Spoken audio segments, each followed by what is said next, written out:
All right, my peeps, welcome to Crewzin in the Void. I am Nagy. With me, as always, is the glorious pufferfish himself. How we doing tonight, buddy? I would say co-pilot pufferfish, just personally. But tonight we are going to talk about our first 6 weeks on the cruise ships, what we wish we had known in our first contracts, and also everything that we learned very quickly while we were on the ship, and what things were just kind of eye openers. And I think you started on the Jewel, right? Did indeed. So you actually get to do a two-parter on this one. You get to do a sports staff first contract, and you get to do a Yeah, U staff first contract. But before we get onto the ship, what a lot of people don't know about is the hiring process. So why don't you walk us through your hiring process and how things went? absolutely. Because the first 6 weeks, I would say it's almost you could call it like the first 10 weeks because so much of it is the hiring process itself. So way back in 2015 when Jera was just graduating college and I was just bumming around her college town, just hanging out with her, waiting for her to graduate. She ends up getting hired by Royal Caribbean. And she's like, Nagy, apply, apply, apply. Like, do this stuff. Like, look at the sports thing. Like, this is perfect for you because her and I rock climbed. I used to wakeboard. Um, we used to zip line at the summer camps. We had constantly been in engagement with kids and things like that. I was like, this is a perfect position for me. I applied and like immediately got denied. And I was just like, are you kidding me? Are you serious? Like I've literally like it's like these things are qualifications. When we got on board later, people are like, oh yeah, I've never even like climbed a rock climbing wall. And they just like hired me and gave me the training on board. I was like, bro, I'm so disappointed on that one. So Jara had gotten hired as a sports staff. Youth staff, excuse So me. she had gotten hired as a U She got staff. You applied for a sports staff. correct. Got it. And then when I got denied with that, she messaged the recruiter and was like, "Listen, my boyfriend has worked at almost all the same places and camps as things as her equivalent with lacrosse, so he's worked with kids." And the lady's like, "Well, I guess we'll give him a shot." And so interviewed, and this is where it got like sketchy Okay. because um I got the interview. She looks at it, she goes, your resume is actually really impressive for this. You've worked with kids for a long time. And cool, so we'll do a video interview. Well, the video interview happens, I'm dressed in, buttoned down. I'm living in a college house at this point, so I'm drinking coffee out of a pint glass. And I will never forget at the end of the interview, she goes, you did really great. Just don't drink, don't have a beer glass out. I was like, oh no, it's cool, it's coffee. She goes, don't have a beer glass out. And I was like, okay, noted. But what was sketchy was her screen. She's like, I'm really sorry, my screen's not working. Technology, it happens. Um, but then we ended up getting hired, and the second thing that was sketchy was Hold that on. they're I just want like, a TV timeout here. Their oh, screens are sorry. never fucking working. Ever. It's Yeah, oh yeah, no, wild. it's It's that mind is boggling how none of their cameras ever work. Because mine didn't work. retrospect. I got the same thing. Oh, my camera doesn't work in the interview process, and you're just talking to whatever. Either way, continue. Retrospectively, after Jared worked in the office and I went in, I was like, let me see these cameras that never work. And like, yeah, they when they have that whole office building, they're on like ThinkPads, things like that. Nothing against ThinkPads, they're great stuff. But with that many people and it was the older office before they updated it to like the really nice Miami office it is now. Mhm. They said that the internet was happy, but that's not important. Um, so through the hiring process, we get hired, and they say, okay, you need to go to one of our medical facilities, our approved medical facilities, to do like a full rundown medical. And we're like, okay, we're in Brookings, South Dakota, which for anyone who's not from the United States, look at the map, go to like the center of the US and go straight up. Yep, that's South Dakota, the south one. And it is the middle of just agricultural land. Nearest one's like 2 hours away, and you had to pay online with, or you had to, what was it? It was like a cashier's check, like one of these things where there's no receipt, no like true recipient. It's just gone. Like, hey, here's X hundreds of dollars. into the void, buddy. And then you're just like, okay, we're gonna set up your appointment and wait. We're like, okay, we just shipped off like I think close to like $1,000 for both of us to do this. And then of course at that time my mom chimes in and is just like, have you been hearing about all the scams of people doing this? I'm like, oh my God, did we just ship off like the no money we have? And just as the fates being cruel, like 3 days later, we get the thing like, hey, here's your doctor's appointment. It's set up. And we go into this medical facility and the doctors are running, ear ambiance tests, the noise, the sound machine, sight, squats, bends, lifts, 1 foot, dexterity, things like that. I remember I laughed because when I left, they took chest X-rays and everything, and my nipple bars were like, "Ping." And the lady's like, she's like, okay, let's see if they came up. Whoa! And I was like, yeah, can you send me that? And this is for all the young kids. She put it on a CD-ROM and gave it to me. And Bro, that uh, story is so true because similar to you, I got my same request thing of, hey, send in the money, we'll go out. I lived in Northern Virginia, all right, just outside of Washington, D.C.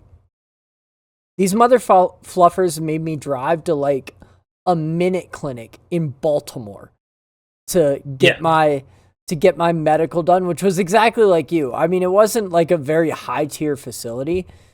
They had well, everything to get it done, but it was like the whoever just doctor got the told cheapest bid. and It was he's like flipping through the pages. He's like, "What is this?" And I was like, "Don't you guys give these tests a lot?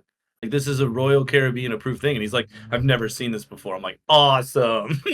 Like, okay, I got cool. the So, same shit, man. yeah, where this guy's like, "Okay, sure. You know what? Yeah, you're physically fit. You're good." And then Jera was hired, but couldn't get on the ship till she had her diploma. They needed a copy of her diploma. But she Hmm. had graduated, but she needed to wait like, the 6 weeks for it to ship. So I actually went to the ships by myself. Okay, Like I'm at her graduation and that night flew out to San Diego. And that was one of the most unique experiences cuz brother. Why is it we got always a night flight? You can tell me that now that your wife is in there. We always get flights at like 9, 10 p.m. and you land at Oh, 2 so the a.m. booking all the system, time. it's like travel agents and booking systems. They have a website they can go to and see them all. Hmm. And they kind of have allotted budgets and things and necessity, whatever. But, it's one of those things where cheapest flight pops up, and that top one, it's the cheapest one, they just click it. And for the most part, it's like if I want to come see you in a 2-hour flight, the first thing that pops up is the cheapest, but it's like, hey, you're gonna leave at 4 a.m. and have 6 layovers and get there the next day, but it's Hmm. $50. Okay. So it's that kind of basis of programming for that. Did you get a packing list I of like think required things so. to? Okay, I don't because think for required. I got like it was a RCCL deck that already told me like what to bring. I think it was like a Google slide list or something. okay, yeah. So I had a physical sheet of paper, Hmm. and this was for youth staff, so I was going to work with the kids, and it had like all the kids themes that I was supposed to bring costumes for, and I just have my big lacrosse duffel bag that I'm trying to stuff the next 5 months of my life into with no idea of any travel tips. At this point, I've only traveled, around the US, seeing family, things like that, but never packing for like extended stays. So I have this list of pirate outfits, bubble things, scary time, science stuff, formal wear. And later on, we learned that a formal suit and an all black suit could be the same thing. So for a while, I had like a formal tux and then another formal suit and Mm. a handful of shirts versus later on, you're like, here's one suit and like or a vest and then a slew of button downs that I can intermatch with matching socks and things like that. Um, but packed up my life, hopped on an airplane, and flew to San Diego. Okay. And I think the night before is one of the most exciting points of getting on a ship because again, as more of a US based thing, I got there at like a relatively decent time. Like I'd get there at 9, 10 p.m., check in, and then you're waking up stupid early the next day. So I kind of got to enjoy some nights like in various locations versus foreigners who are flying into like Florida, Miami, wherever, Seattle, anything, and they get there at like 3, 4 in the morning. They get given a key card and a breakfast voucher, and then they're like, "Yeah, be up at 6 a.m." But my first night, I wasn't told anything. I didn't get the right packet. They're just like, "Yeah, here you go. Here's your sheet. Here's your thing," and it was just my key card and a voucher for dinner and a voucher for breakfast. Hmm. And I was like, okay. And I got there, tried to hit up some buddies who were in San Diego. And actually, like my best friend Becca, her husband was like at a hotel like less than a mile away. Like he's like, oh, we can see each other, but I think he was partying with military buddies. And I was like, dude, I have no idea what I'm doing tomorrow, so I can't just like risk going out on the city and not knowing how to get back to my hotel. Hmm. But like 3 a.m., a guy comes in the room because they tell you might have a roommate. And he's like, "Oh man, I'm like barely gonna sleep." And this dude had one carry-on bag. That was it. And I was like, what's your position?" He's like, "I'm a server." I was like, "That's all you need?" He's like, "Nah, dude, I just get it all on the ship." Where was he I was from? like, he was one of the Balkans. Yeah. So, um, but yeah, he was just like, "Oh yeah, no, this is all I need. I'm good." And I was like, "Do you know what time? Like, are we doing like a late pickup?" He's like, "Dude, we're getting up in like an hour to go do breakfast and get on the shuttle to get to the ship." Yep. And I was like, "Dang." And then in the morning, after breakfast, everything like that, go back up, grab all my suitcases, go back out to the elevator, and I could see the Jewel sitting in the bay. And it still makes me laugh that I looked at it, I go, "Holy crap, it's huge." And it's the Jewel of the Seas, passenger count like 1,800, 1,900 people, crew count less than 1,000, and now 3,000 people's Crew like count at standard that crew. time was probably 600, like 650, somewhere around there.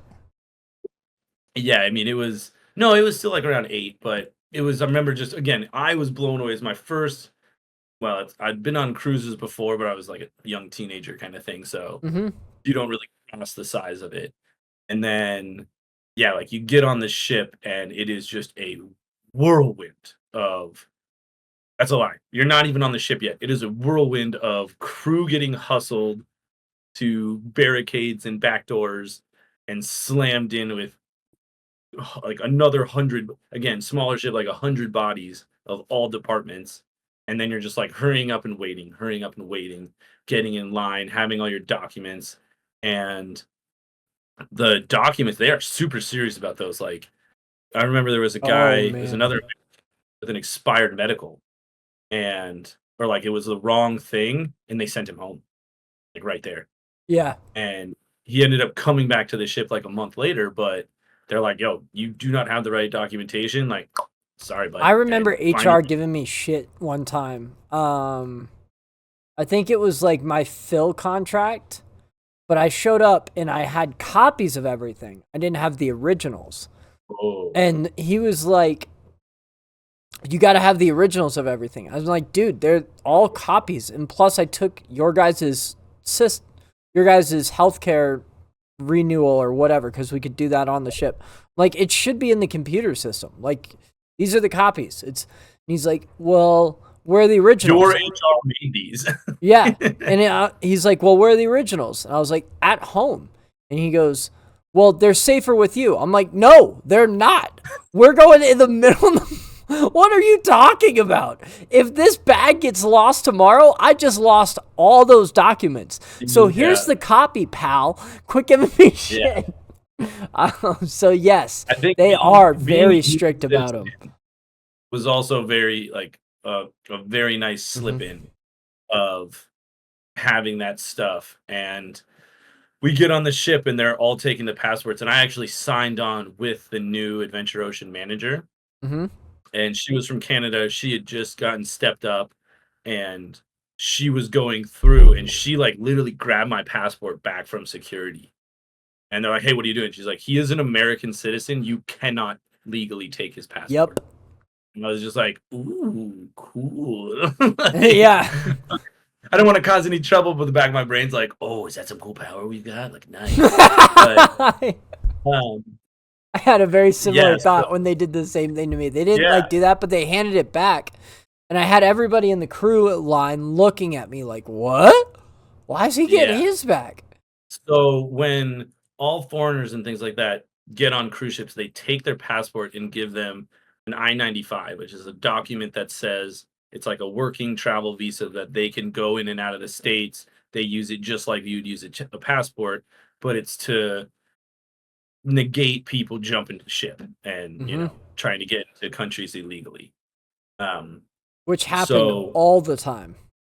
Yeah, so when we docked, we went from San Diego to LA and some Chinese crew members jumped ship and then they banned Chinese crew members from getting off the ship for the entire length of time we were in LA. LA and San Francisco, like all of That's California. heavy. They were like, "Nope, you guys are like Chinese are done." And then I think later an Indian guy did it. They did the same thing and it got like crazy. I was just like, "Wow, all right." I remember we had this poor Mauritian guy. He was kind of a dick too, so this story made me feel good. When we came back from, or we were on, ship were we? The Harmony. We were coming back, and it was the first time in the U.S. and he got denied denied the I-95, so he couldn't get off the ship. And his biggest dream was to go see Miami. Like that's all he wanted to Oh do. Part no. of me was like Yeah. laughing my ass off because that's hilarious that you can get off Yeah, but they're anywhere just but the U.S. And then my other right. question's like, what the fuck did you do? You can't Yeah, in Mauritius that you can't get off here. yeah, and it was just nuts going through and seeing everybody else going through documentation, and then when you're all done, they put you in another waiting room, and then from the different departments, all the supervisors and managers come down and get their new staff, and first ones to always go were, like, housekeeping, They because were you get on the ready. ship and you go right to work. Like that was one thing that you had to get used to. And again, being in a US port, super easy because, again, we've only flown a couple hours. Maybe even if you flew from LA to Miami, 6, 7 hours, red eye, whatever, you still might have gotten some sleep, whatever. But these other people are traveling across the globe, sleeping on airplanes, and then going and doing a full day's work. And so we're just like, they're pulled right away, gone, and they are straight to work. We go in, and as a new hire, they kind of give you a tour of the ship, but then became the gauntlet of safety trainings. By the way, before And we get to those safety trainings, the tour of the ship is whichever sports staff you got stuck with that day, who was on, right, or if maybe the youth staff were more thorough for you guys, but for us, it's whichever sports staff you got stuck with. And depending on how who's in depth they probably wanted to give you a hungover. tour of the ship or not, they would either. You would have some people So that give you a full top to bottom, you know where you're going. You have other people that are like, there's the cafeteria. Here's your cabin. We work over there. See you later. See yeah, ya. well, the important ones would show you this is where you drop your laundry. This is where you get new Mhm. toilet paper because we don't have room service. We don't have room cleaning. We don't have housekeepers. Like when you run out of toilet paper, it is like the worst feeling in the world because it's not like oh, hey, let me just borrow some from the next stall or let me call someone. Like, no, you have to go down to the base bowels of the ship. It's always in the most secluded place, You have to go to and the that's why I'm mines like, of Moria. All right. "Oh, yeah."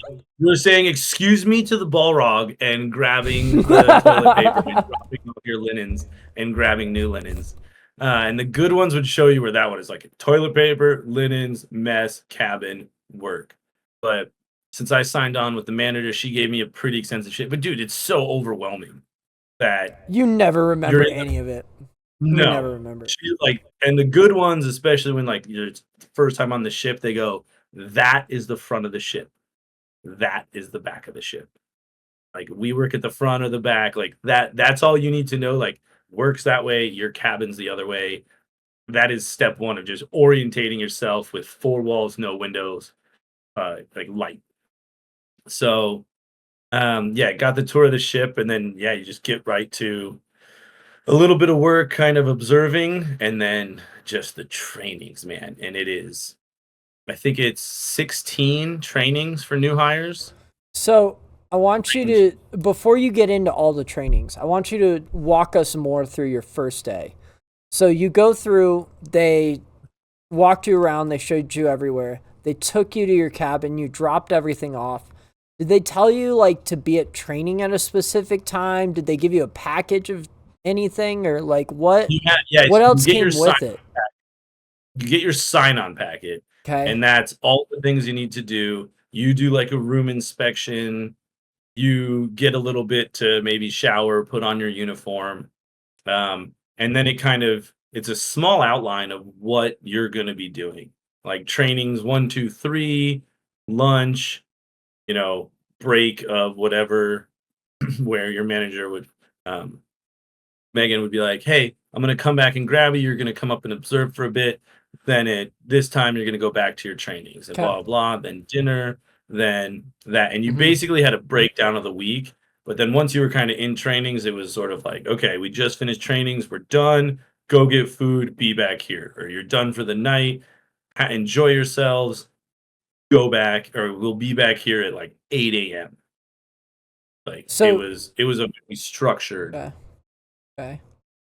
And then And the what first ones did they'll hit you with are everything that gets you fired from the ship, all the safety stuff, like chief security, chief safety. The captain comes in and says, "Hi, welcome." And then they just scare the piss out of you of like, if you fuck up, you will be we had this amazing Russian guy. And he'd go, chicken the pasta, chicken the pasta. This is what we tell you. Because when you do this, we ask you chicken or pasta for the flight home. And I was just like, oh my God, this guy's my favorite person right now.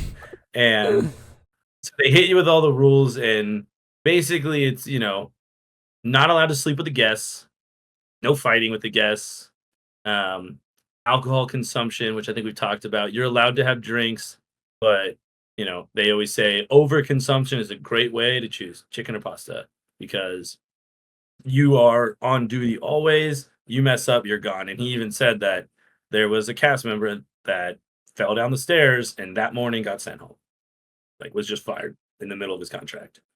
So they do and that, and then the bubbly HR come in. They're like, "Okay, let's have some fun. This is a cruise, yeah. like royal standards, baby." Another big one is no casino. None whatsoever. You're Yeah, not even allowed to set foot in it. You can't even, don't even look at it. It's not worth your time. And don't even. yeah. I remember being like, "Oh, can I see the casino?" And Megan being like, "No." I was like, "Oh, okay." We're You're not allowed going to to even walk through. open those fire doors. Yep. Um. Yeah, and then it's just, dude, it was just a blur of So, all the trainings that you get and what was walking your around and first, after that, you go through your trainings. What was your first night like? Who was your roommate? Did you get to talk to him a lot? Did he walk you through stuff? Did you Yeah. get So roomed I was with a guy, a girl? How did they? no, so it was a guy named JC. He was a bass player, still out there rocking it. Okay, I so you were throw with him, I somebody, throw a band player. You were with a band yeah. member. Ah, And he okay. had been on ships forever. He was so cool. He really taught me the ropes of ships and stuff like that. And he was the one. The youth staff was 6 girls, and I was kind of in the middle of the ship. They were all at the front of the ship. So I wasn't even near them. And the jewel below deck, to get to the front of the crew cabins, you have to go like up a deck Hmm. almost into guest cabins, then go back down, then around to, and I remember I couldn't find it. And after a couple drinks, I actually got lost wandering around trying to find my way back after we'd like drank in someone's cabin. And I was just like, I like remember going back to the door and being like, "Hi, I'm really sorry. How do I get home?" And she like threw on a robe and like walked me back out. And I was like, "Okay, cool, thanks." And Yeah. but he taught me everything. And the jewel had, man, what was it? It was like Lounge 65 or something like that. It had one of those silly names, like tiny bar, like a dozen lounge chairs, always dead. Like, When the yeah. cast would come out after their shows. But JC took me out. bought me a couple drinks because I had no idea how the CPass worked. I just got on, so I had no money on my card. Didn't know how to put money on my card. He's like, "Dude, I got you for a while." You know, cool things like that. He was the one that he was an amazing ladies' man. Great looking guy, great attitude. He told me he could say, "You have beautiful eyes," in like 16 or 18 And where languages. was he from? He was from Adelaide, Australia. Oh, see, that's what helped him. There we go. Oh, yeah. So, yeah, but he showed me the ropes, and he's the one that taught me the, like, courtesy of, "Nagy, if you come back and my CPass card is in the door, it is occupied. Take it, go chill, get yourself a beer." Like, and even like we talked, you give the courtesy knock. Like, if you really need to go to bed, you give the courtesy knock. That's like, hey, you guys got like 15, 20 minutes, but I need to come in. Otherwise, you just take the card, go up, have a couple beers, and either he'd That's come up and join you or you could go back later. that's the old classic knock knock. I'm gonna go to the mess and maybe put a snack down. All right, I'm doing Yeah. a lap bud. Yeah. But the Like, fact that he put the CPass card in there was dope. Some roommates didn't, others did. That was yeah. one He that was, was kind of accepted. Just leave my CPass card and you go take off. yeah. I think the Buff Basis on Instagram. Check him out, give him some likes. Tell him that Okay. he trained me well. But he taught me all the ways, very gentlemanly, always had my back for stuff. And then he was also the one that we'd always go to the gym a lot. And he like showed me how to get to the gym. Like he helped me learn where the ship was because I was hanging out with him so much, and then the musicians have so much time off that he's like, "Yeah, I'm off. I'll walk you to work. I'll walk you to get linens. I'll like, hey, we're almost out of toilet paper, and I've been getting it. Now you're here. I'm gonna show you once where to get it. Next time, you can get it." Like, okay, yeah, I got you. Yeah.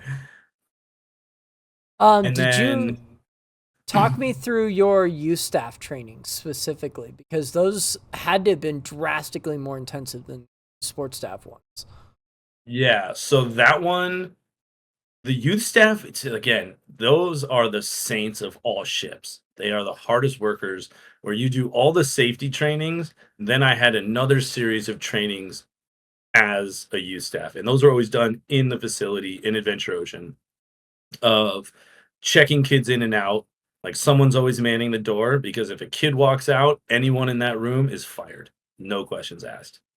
So, manning the door, child safety, medical responses. The Adventure Ocean staff are actually part of the medical team because in all emergencies, they are all on full alert for children, whether it's lost children, children that are brought to Adventure Ocean that can't find their parents, any kids that are out and about the ship are even told this is you go to Adventure Ocean because the staff will then bring you to your parents.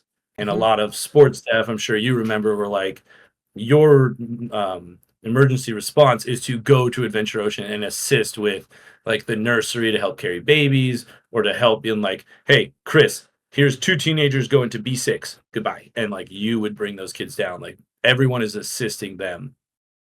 And then the rest was just childcare, kind of what's allowed or not. Because I mean, I'd come from summer camp and playing with, relatives. I'm like picking kids up, like chucking them at couches, like doing whatever. And they're like, yo, you can't, you can't potentially injure a kid. Like what happened? Like, oh, Nagy threw me against the couch and I hurt my No, head. no, no, no. Like, You weren't Nagy at that time. You were I was Super not. Smash, the guy This that is can't true. break kids.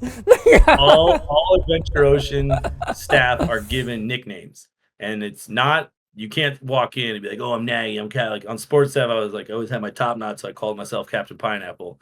They are like, "No, you will get one." And after like 4 days, Megan's like, "You're Super Smash," and I was like, "What does that mean?" She's like, "That's your name." And then we were the only ones that were allowed to go into HR and get our nicknames put on name tags that we could Hmm. wear around.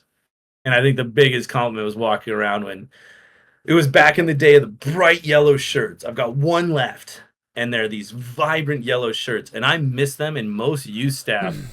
It's hit or miss. As a youth staff, I loved it because if a kid was walking around the deck and they saw the bright yellow shirt, like I would have kids walk up to me and go, "You're youth staff. I can't. I need help." I'm like, yeah, dude, I got you. Now everybody's in the the same uniform, so you can't tell who's who. But we'd be wearing the yellow shirts around, and kids would point and be like, "Jack Super Smash!" And the parents would be like, "Oh my God, you did so great! Like, what is your name?" I'd be like, "Super Smash." Like, "Oh, well, what's your name?" I go, Super Smash. Have a great night." Like, So after you got through kind of those initial trainings, I would say the most eye-opening adaptation for everybody is probably that first 6 weeks on the ship. What were some of the cultural things you learned? What were some things you did to try to feel more comfortable? What were some things that you took advantage of now that you had whatever in your life? Talk us through that a little bit more. So now you've kind of made it out of your first initial 2 weeks of aggressive trainings. Now you just have right. one every like 3 days. Now you just have, Yeah. So the trainings are wearing off. Now you're just learning how the ship, how your daily life operates, Mhm. because you're not looking forward to the weekend. You are working 7 days a week.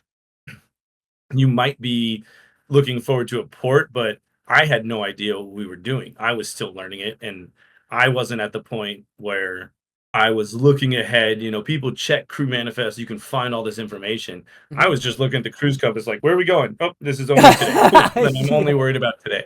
Like, I didn't have the discipline to be like, what are we doing? Where are we going? What's our schedule? I'm just like, oh, today I'm running science activities and ooh, there's bingo tonight. Okay, I'll go to that. Like, so you're learning these things. We're going from Seattle to Alaska. So that was my first contract. And I cannot recommend that itinerary enough because I would wake up in the morning, grab a coffee, walk the deck, and you would just see whales and you would see dolphins. And then you're just chilling at work and then you're getting off in port. And again, as a US citizen, I still had cell phone service in Alaska and Mhm. Seattle. And after a couple weeks, Jared's calling me like, dude, will you please post on social media? Because your family is constantly calling me asking what you're doing in your life. And then I just put like a slew of pictures out, like, oh, I've been in Alaska and chilling, like this is nuts. But like you're kind of just getting used to the rhythm. Like a lot of the cruise ship, everything, it's rotating. Day one is always going to be A, B, or C. Day two is always going to be one, two, or three. And then those weeks start getting, you're like, okay, it's the first day of the cruise, this is what we're doing. It's the second day of cruise, this is what we're doing. And you're learning all your different duties of, okay, if I do this job, then at this port, I can go hang out here. I have this much time to go do stuff. And it was kind of lonely, even because Jared wasn't there yet. And I had cell phone service, I'd made new friends, but these are also people that have been on the ship for a while. So you get to Juneau and Skagway, and I'm blown away being like, holy crap, I'm in Alaska. This is insane. And they're like, yeah, we're just going to the bar. I'm like, no way. That's me. I'm like, I'm going on a run. And I just started run. I was like, I don't have the time to walk this. So I guess I'll run.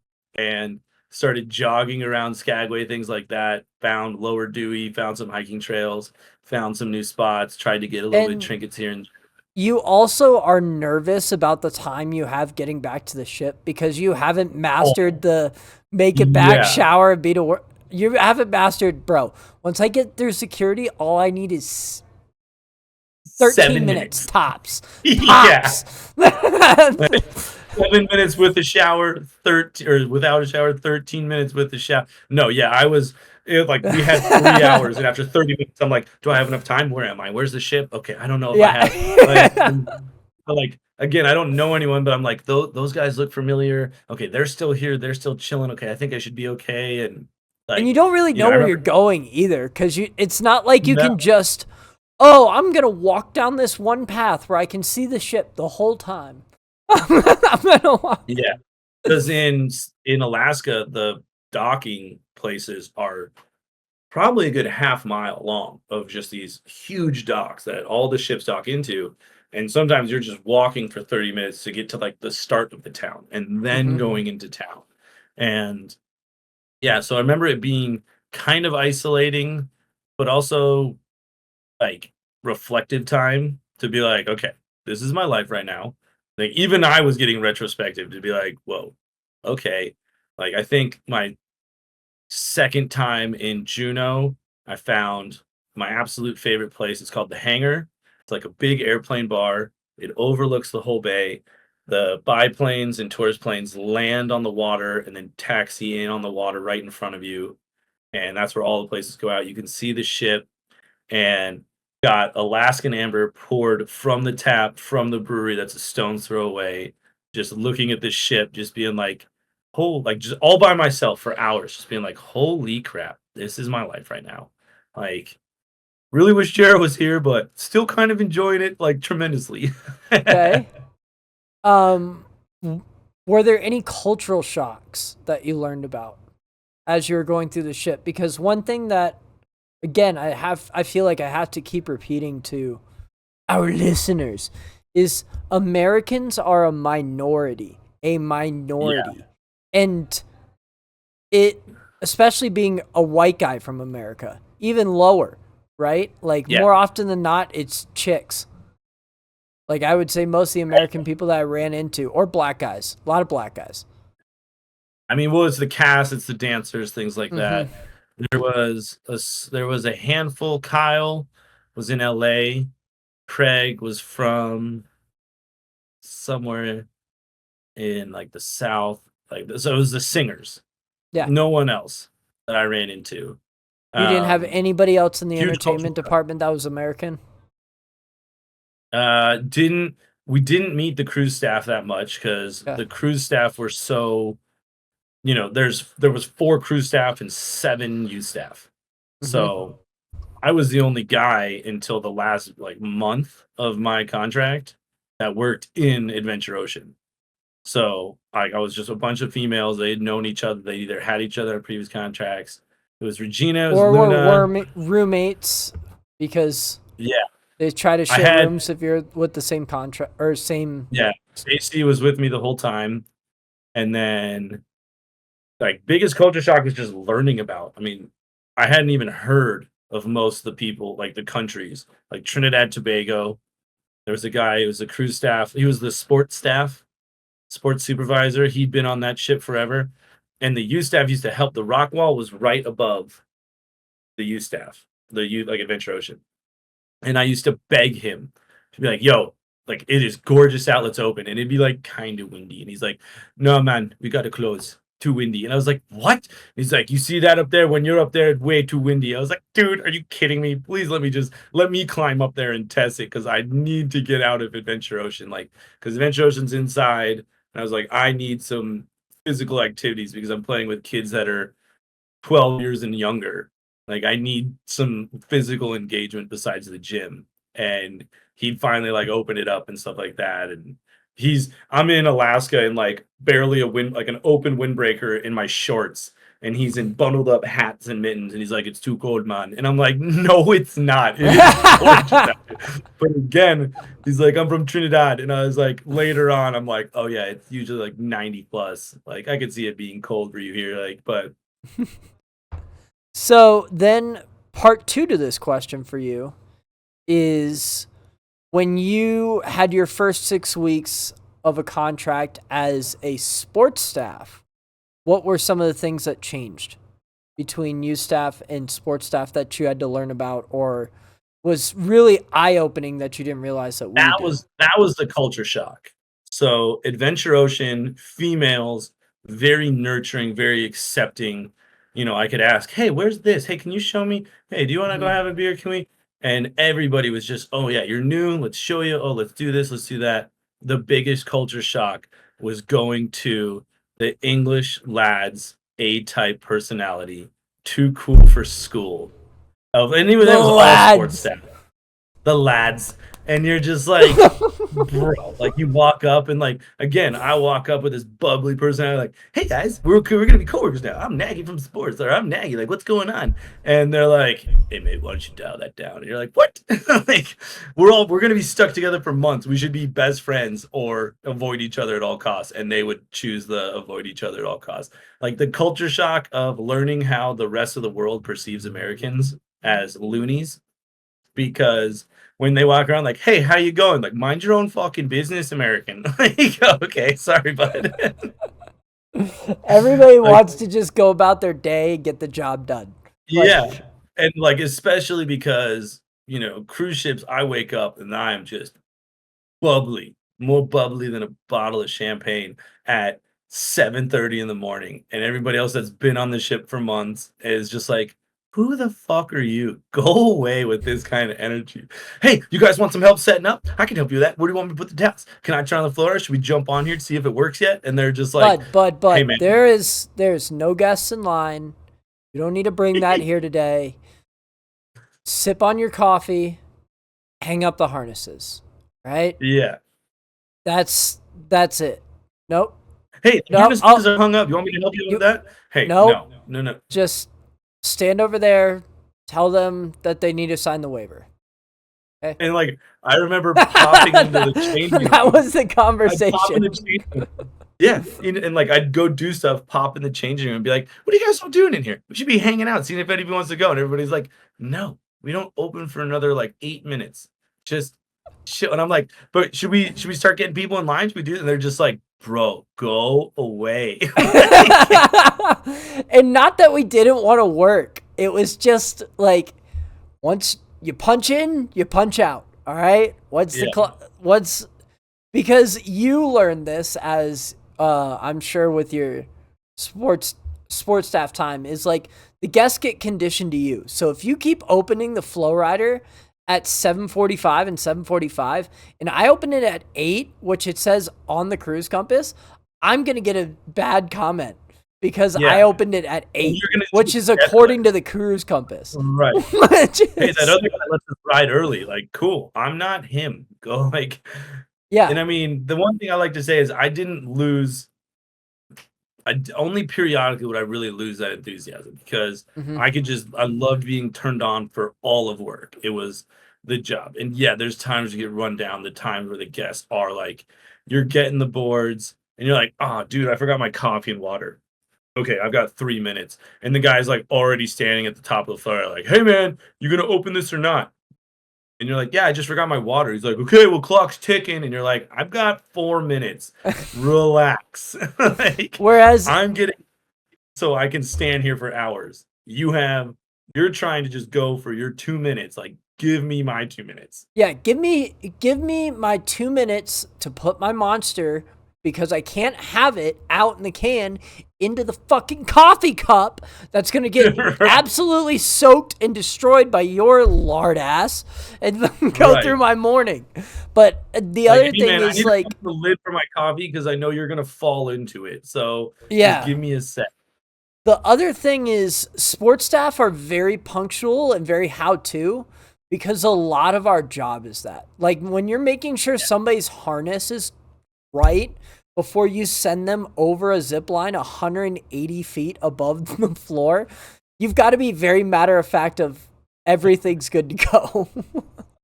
Like, "Hey man, is that your glasses in your pocket?" Like, "Yeah, no, it's okay." Like, "No, I don't want to lose my job. Just put your damn glasses down, please." Like, Yeah. all those things. Go give them to your wife. I'll hold your spot in line. Nah, man, I can go. No. It's not you.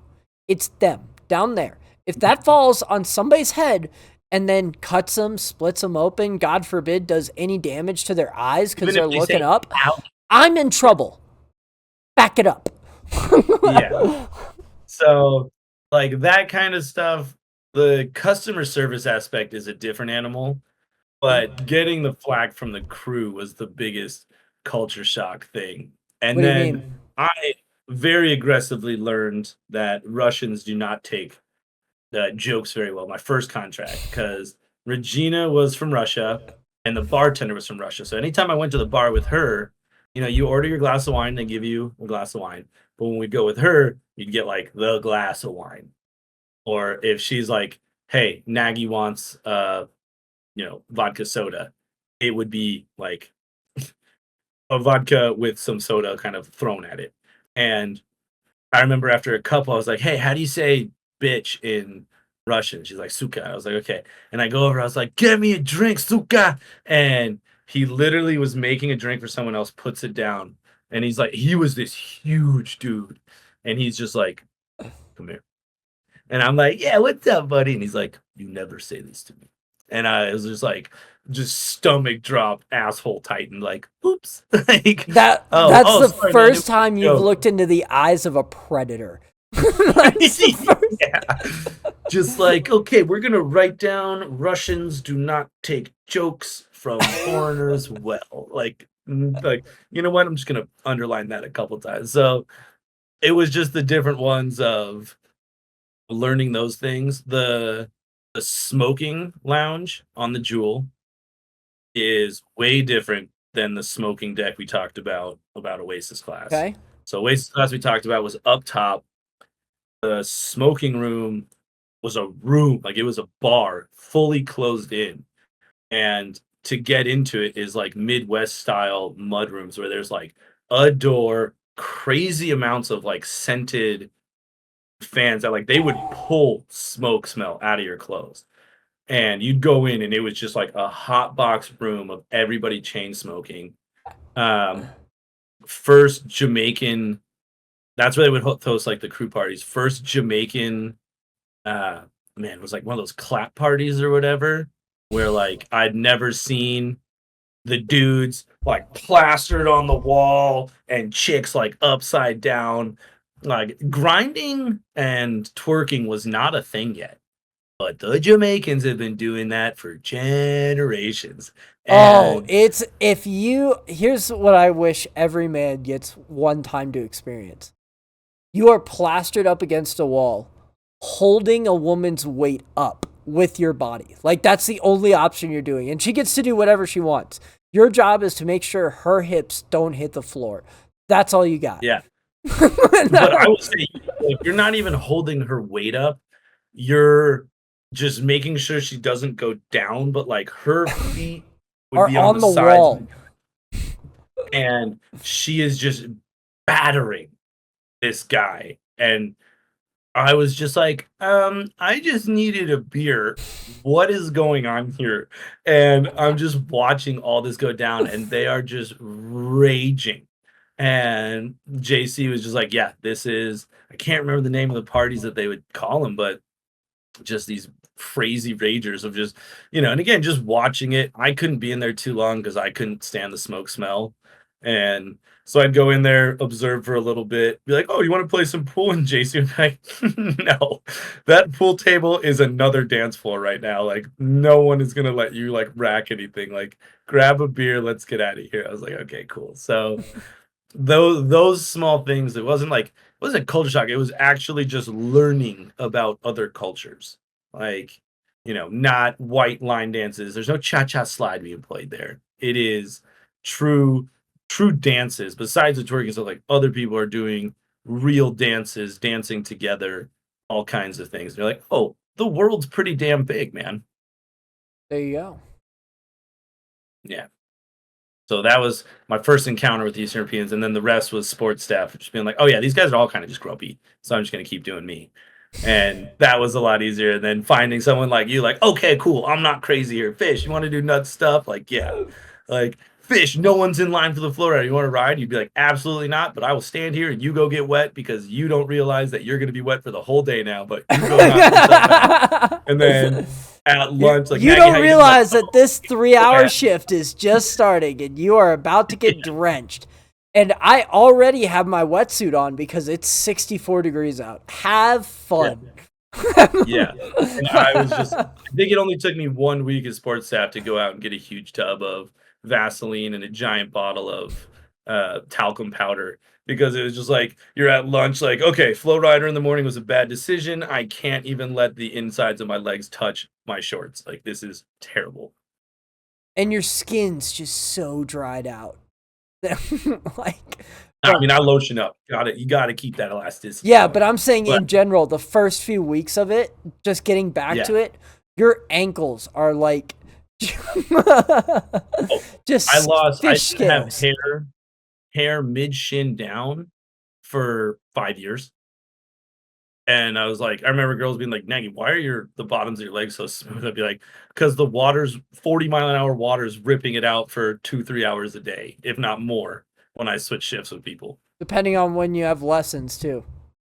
Yeah, Which I but remember, oh man, the first time I taught you to give your first real flow rider lesson, because we had done one together because we had just gotten in. It was the day I got back on the ship, and you're like, Fish, let's do the flow ride list. I'm like, God, sure. All right. I was tired. I was exhausted, and we did Oh it. yeah. And afterwards, I pulled you aside, and I was like, Bud, take a back seat and just listen. Right. Yeah, because again, you have to learn what to do to teach everything.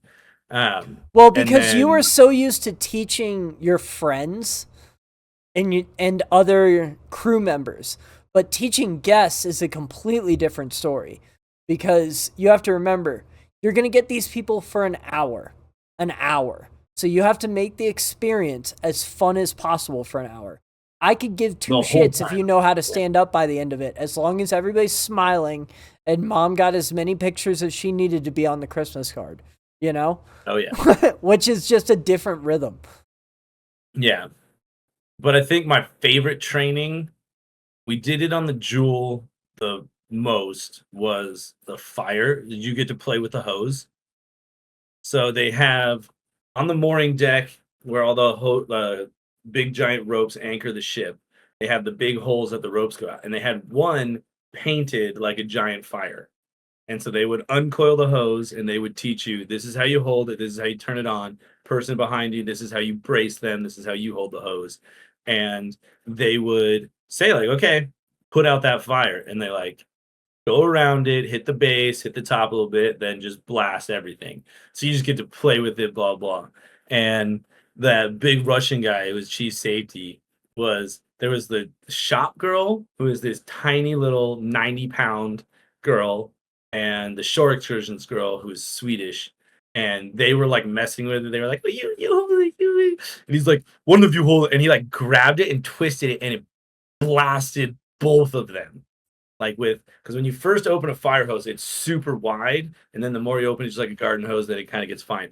But he just opened it and blasted them with this huge cone, and they're just sitting there dripping, and he's like, "You pass, go ahead and leave," and like just let them leave. And we'd only been in the training for like 40 minutes of like a 2-hour training, and they never came back.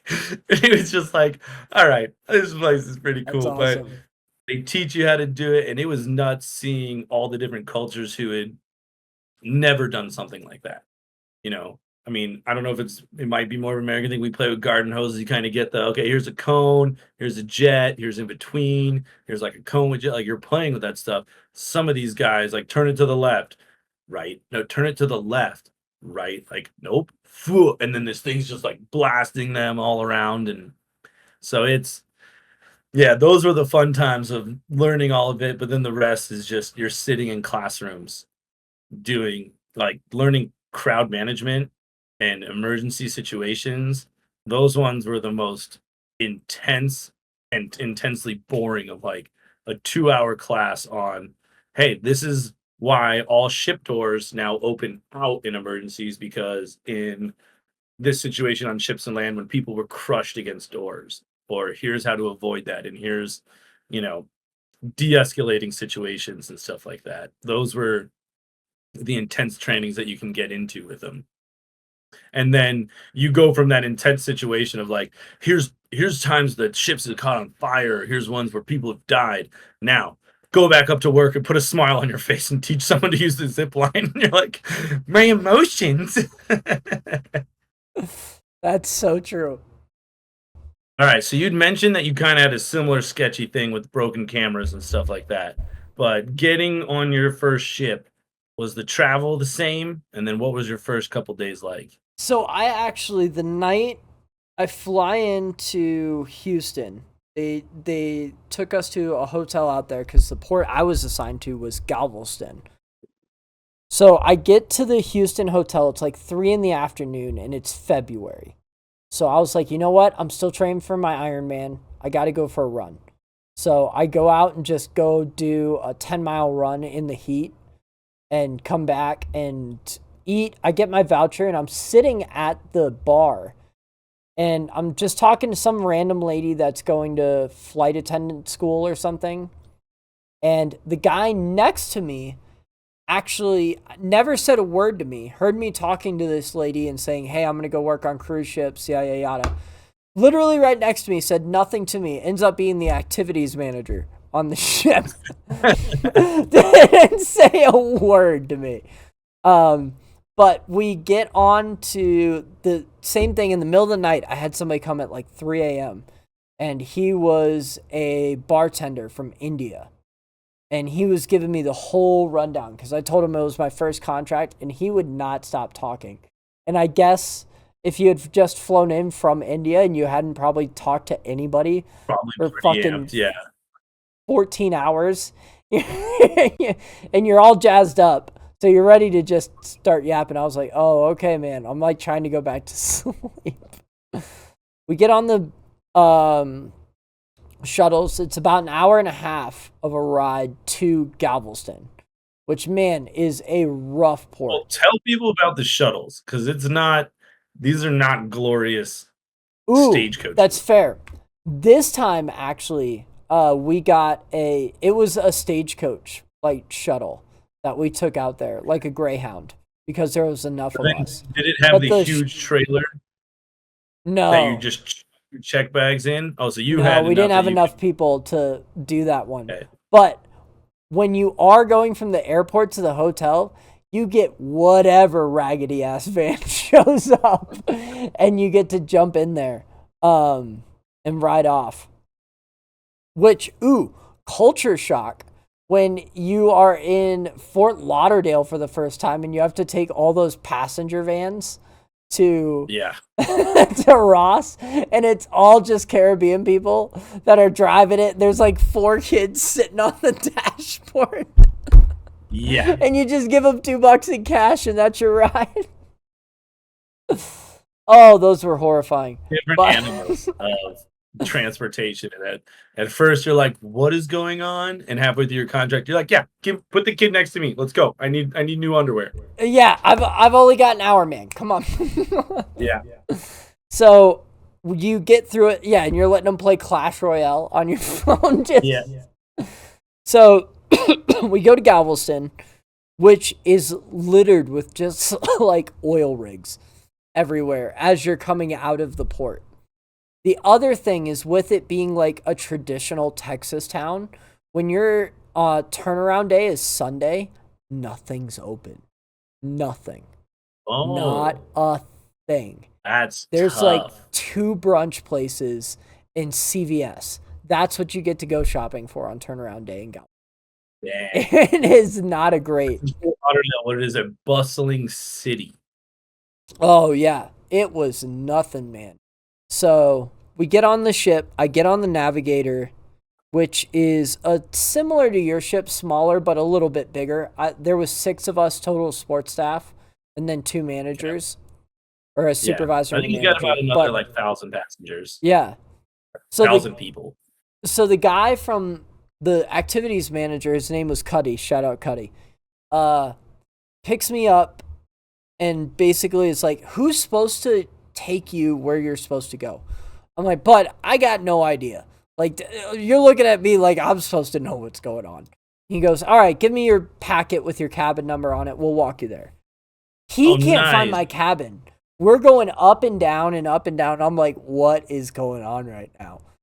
I have one of those cabins that's up in the crew or the guest areas, that's just tucked behind the elevators. Right. So he couldn't find it for the life of him because he didn't know where those areas were.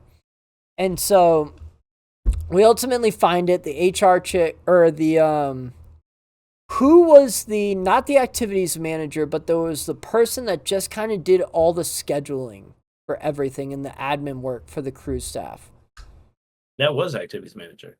No, there was another one. Ooh, you got me, because that's what they're managing activities.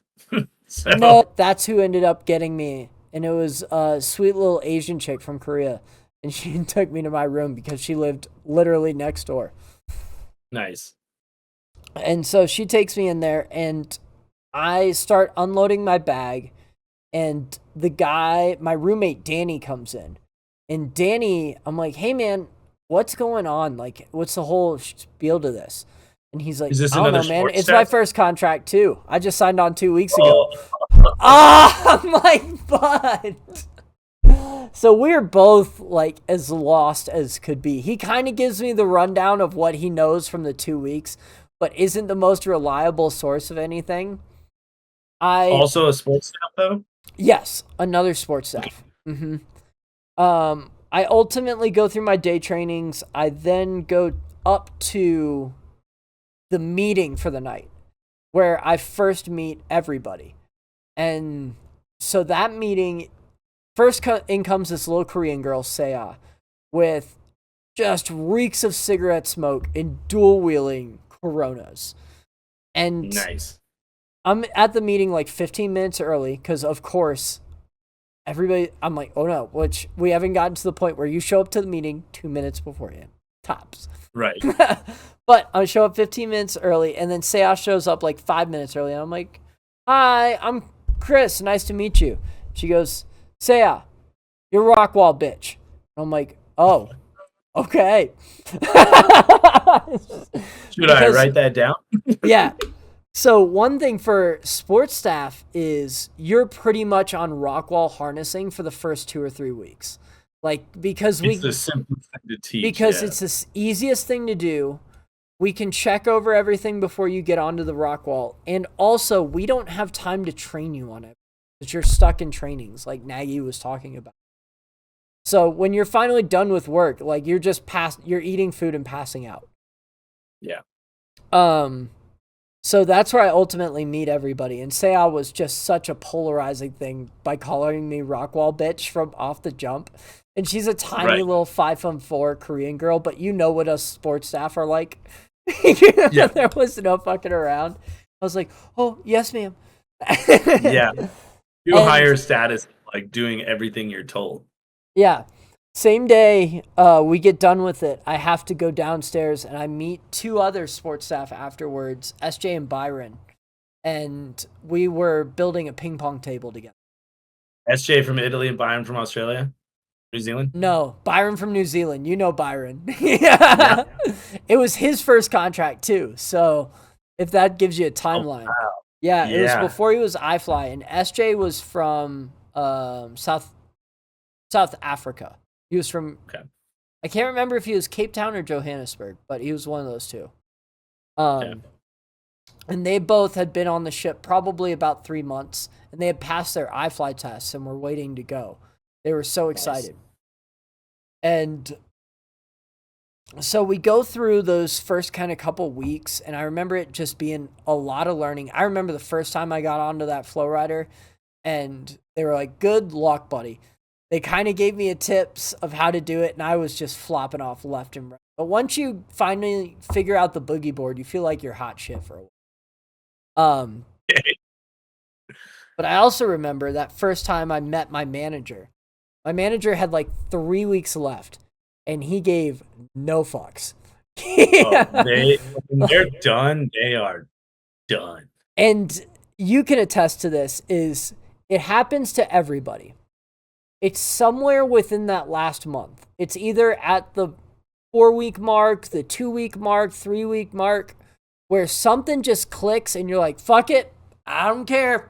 I'm showing up. When you can start counting it down on a calendar.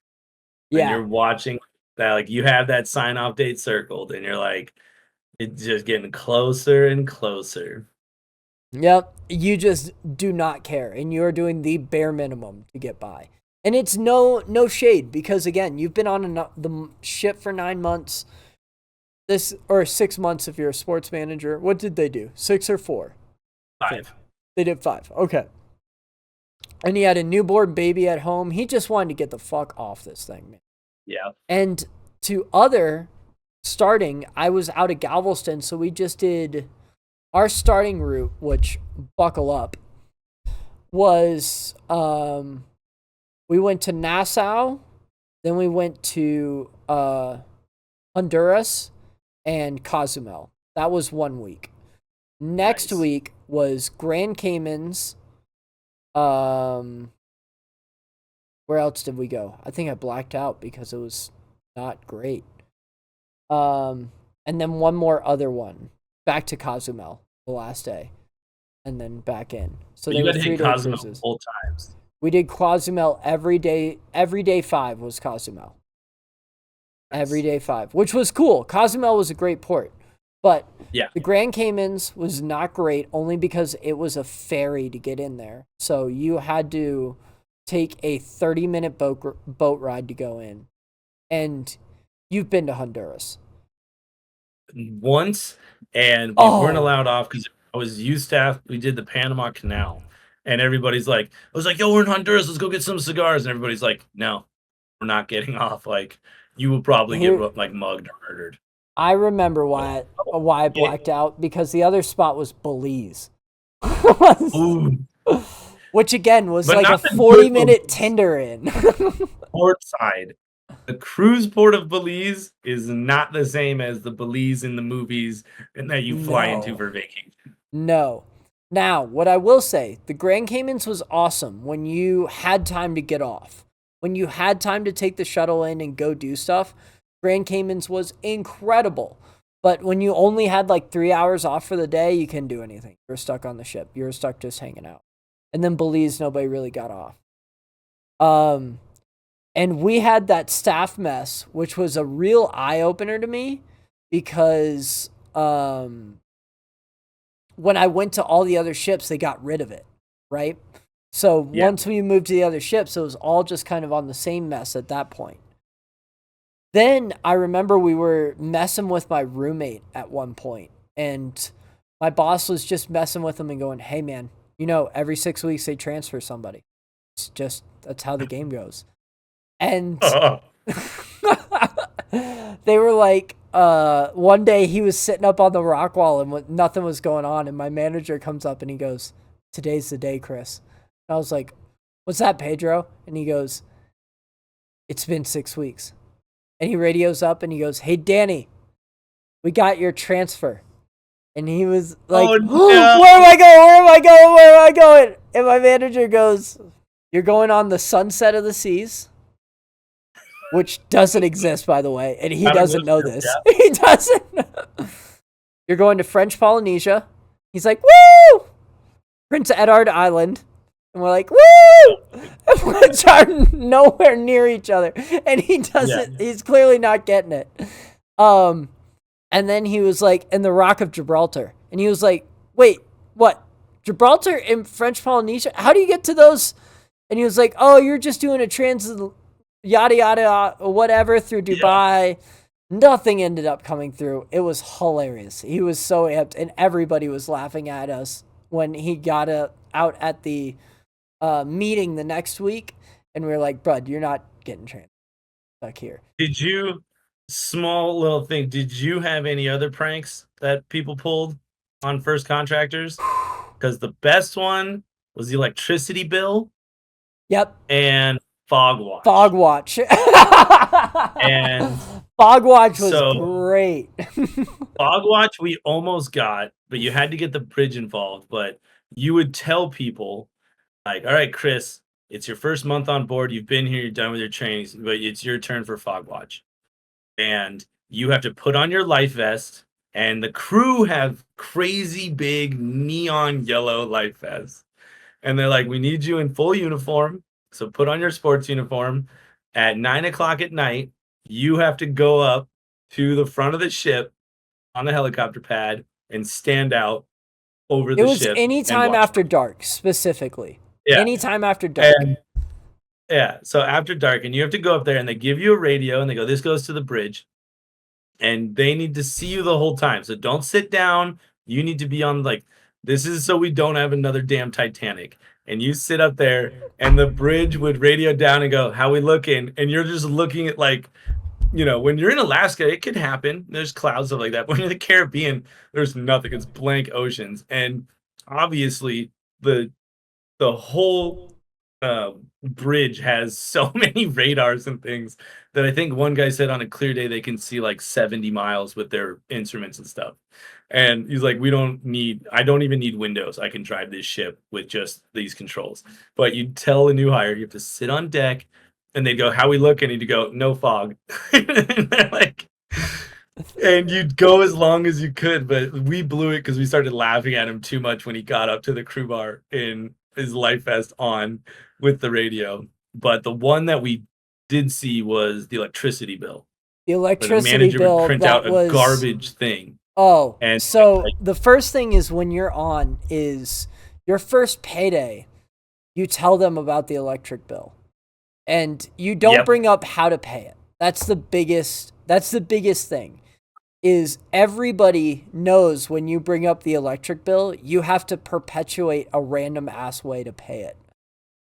yeah, They'll tell you, "Oh, you'll get it on your whatever, CPass card."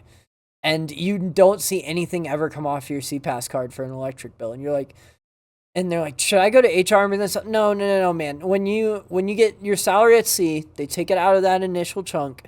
It goes into it. And just, you'll see the receipt on there. Don't worry about it. It's nothing big. And you perpetuate it every which way to Sunday. So people just get wild. And then it takes one person, probably to the point where they're tired of hearing that person freak out of the electric bill, that they're like, bud, there's no fucking electric bill. well, because you get these people that are leaving their cabin and you leave like the bathroom light on and they're like, did you leave my bathroom light on? And they like run back to their room to turn it off. And you're like, bro, there is no electric bill. Just let's go to the bar. It was hilarious. The electric bill was good. But All right, but So- back to your first day, you're done. Yeah. You join your cabin, you got your meeting. What was it like getting into it besides harnessing bitch? besides Rockwall bitch, the next one was the guy that I was replacing. They said he was in 70s. Do you want to do 70s? And I was like, what is it? They're like, yeah. oh, it's just a party. You'll have fun. You could do that or Team Boogie. And Byron goes, I'm doing Team Boogie, baby. Because whatever youth staff he was sleeping with at the time was in charge of Team Boogie. So I took 70s. And I remember my first week doing it. They gave me, so I show up to my first 70s, and I wasn't in the Village People yet, but they put me in the afro and the shirt. And what they did was, you know how it starts with the Sexiest Man Alive? And it comes out with the Rocky music, and they put me in the hood, and they said, just go have fun in Shadowbox. And I'm like, what? And I see all the people out on the bridge after I look out, and I'm like, oh shit. I look to everybody and they're like, no, you're doing great, bud. You're doing great. Just keep going. And they're having fun just watching me squirm. They are loving every second of it. Just watching me squirm out there going, can I come back now? Can I? So that was fun. But I remember specifically that my manager came up to me and he's like, hey, you're getting transferred. I'm like, bullshit. It ain't happening. He goes, nah, you're going to the Anthem. And I was like, nope, I get it. You guys aren't going to get me with this one. And Byron and SJ were like pissed because they just got their iFly things. And they're like, nah, this isn't how that, no. And so long story short is we go to the meeting the next day and he goes, hey, here's your flight assignment, bud. And I was like, what? I'm leaving next week? And he goes, huh? So within 6 weeks, I had to pack up my bags, back up, and get ready to go to a new ship. And I will say that was the biggest eye-opener for me. Because again, English lads there versus the 6 sports staff that I had. But the biggest thing in particular is you come up to Bremerhaven and you see that ship from the size of like the Navigator, which is the Voyager class. You're like, oh, yeah, wow. It's a quantum class. Oh, and I will say I got one of the most beautiful nights ever that I will never get back. Is my sleep schedule is all off, and it was like my second night there. And when you're initially in the port, the Royal Caribbean doesn't own the ship yet. It's Meyer Wharf that owns it. So you are technically just a guest on their ship. It's not your home. Sorry. I'm out. So you were signing onto a ship that was still in the dockyard, not this thing doesn't have passengers on it. This doesn't have anything. You are doing a takeout. Wow. Okay. That is way different. Yeah. And so it was probably the second night.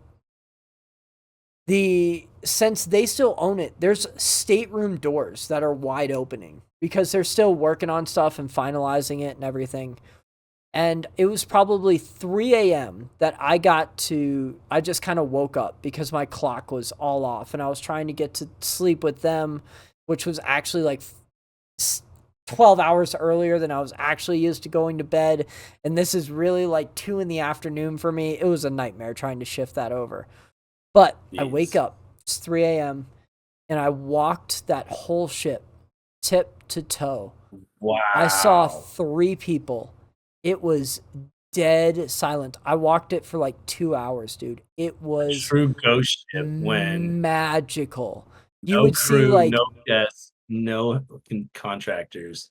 Wow. nothing. It wasn't finalized yet, but I was walking into the fancy staterooms. Nobody talking to me. I was walking up and down the esplanade. It was eerily energetic, right? Because you could feel the energy that was about to be palpable in this place. Potential energy stored in this ship. Exactly. Yeah. You could feel it. And you couldn't quite put it into words. And I was just kind of walking everywhere. I remember there was that cool solarium like pool on the quantum class that I walked into and hung out on. But I remember just sitting up on the North Star bar by myself under the North Star lit going, what am I about to get? Like, what ride is this about to go down? Especially because you've only been on ships for 6 weeks total. Like, my first 6 weeks, I'm just getting grounded. You just got thrown into a new world. Yeah, so it was back to back, but it was also really cool because we got to do a bunch of fun stuff. Like, you know how on the North Star that top glass door opens up and you can walk all the way up to the pistons and stuff. We got to go in there and check it out. It was super duper cool. But I would say one of the biggest game changers there was from that staff mess where the entertainment staff and your 2-stripe officers or any officers that could eat up there are almost held in a higher standard to going back to a all staff mess where you're eating whatever the chef is making. That was a wild eye opener for me, at least.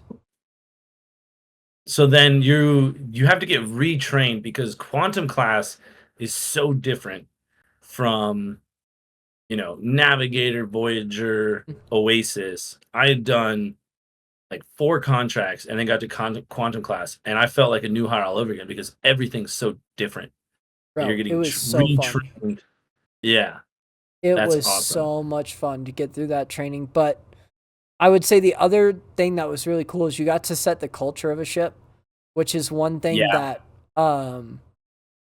you kind of hear about on different ships and you don't really get until you get there.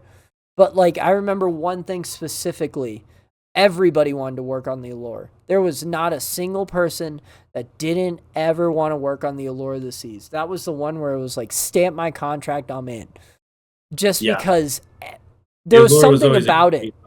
There's something about that ship that just kept you happy and positive, and the people were positive, and they kept consistent captains that kept things going. And then there were other ones that you're like, I'm going to the what? The what of the seas? The what? Yeah. Well, what was the shock like from going from the Voyager with 6 staff to Quantum, which was in the low 20s? So, the biggest, so the biggest thing was the amount of activities that we did in a day, because here's how your day broke down for sports staff on the Navigator.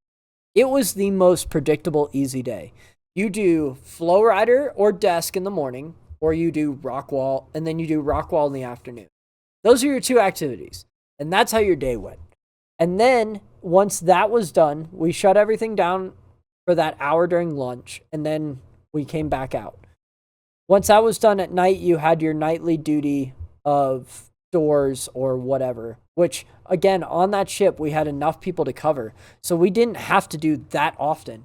So you really had, after like 6 o'clock or 5 o'clock whenever we would shut down the rock wall and do everything because since those smaller ships, right? You know this. People are not as active. They're looking for the more passive entertainment on those smaller ships. They're looking to go to the bar, the piano bar. The piano bar on those ships are huge because there's so many people just sit there and listen to the players. So the sports staff, once like dinner time comes around, it's empty. It's whereas on the Anthem, we were running stuff sun up to sundown, baby. Like And then even at after, night, you're running bumper cars or something. It was night North Stars. constant. Oh, yeah. I couldn't just plan for my nightly workout and go up to like this small private crew gym that 3 people knew about on the ship. And I wish you could have been with me on a Voyager class because that was the only time that I did a schedule of, like you said, it's Flow Rider in the morning, Rockwell in the afternoon, vice versa. Maybe a tournament thrown in if you were picked for whatever tournament it was, which half of them were canceled because people would throw the dodgeballs or kick the soccer balls overboard. You'd be like, well, we only had 2 today and we can't get more, so it's over. Here was my favorite one on every tournament. I learned this real early on is you got your microphone, you do all the announcements, and then you pull your microphone off and you tuck it into your chest. And you look to everybody and you go, if any of you are a dick, I'm kicking you out. Head nods? Yeah. Okay. Yeah. All right. First up, we've got. Yep. And I would announce to everyone, I go, guys, we have 2 soccer balls. If we lose them, the tournament's over. And there was one guy who, like, I would be like, guys, when it starts getting like a chest height, don't go for the bicycle kick. Like we would even the crowd would be like, no, like just let it go back down. And one guy was like losing, he'd fallen over, the crowd was kind of laughing at him, and he just boots it overboard. I was like, well, everybody boo that guy because it's over. And everybody's like, boo. And then they're like looking at me, and I was like, what, guys, it's over. I don't have any more soccer balls. No one wins. Everyone loses. We're going back. Go Rockwall's that way. Flow Rider's that way. We close it. 5. See you guys at ping pong in an hour because it's probably going to be me hosting it too. That's the biggest culture shock from the small ships to the large ships, I would say, is like the ranged and varied activities that you do. Because on the small ships, you do your 2 activities and that's it. That's your day. Yep. And that's when, like you said, you would go down, we would eat dinner, then we'd go play ping pong. So I finally got good at ping pong. Mm-hmm. And then after we digested with ping pong, we'd go lift. Then we'd go back, grab beers, and play FIFA until I went out and didn't even have a game system, but the manager did. And I bought NHL, and we'd chill the whole night, pass out, repeat. And I got in like the best shape I was on ships besides iFly. Just doing that because your schedule's so set versus the like, you go into the gym, no, I've got doors, no, I've got teen boogie, no, I've got night boogie, no, I've got 70s, no, I've got like, yeah. All right. To wind this one down, what is one thing you wish you knew about your first contract before you hand out? Or you know what? Here's what we're going to change that question. I'm going to change that question. What is one piece of advice that you can give to somebody going out for their first contract right now? What is one piece of advice? Ooh, it's going to be a little bit of a multi-part answer because it does truly depend on the ship. I would say when I went alone... This is anybody. One piece of advice.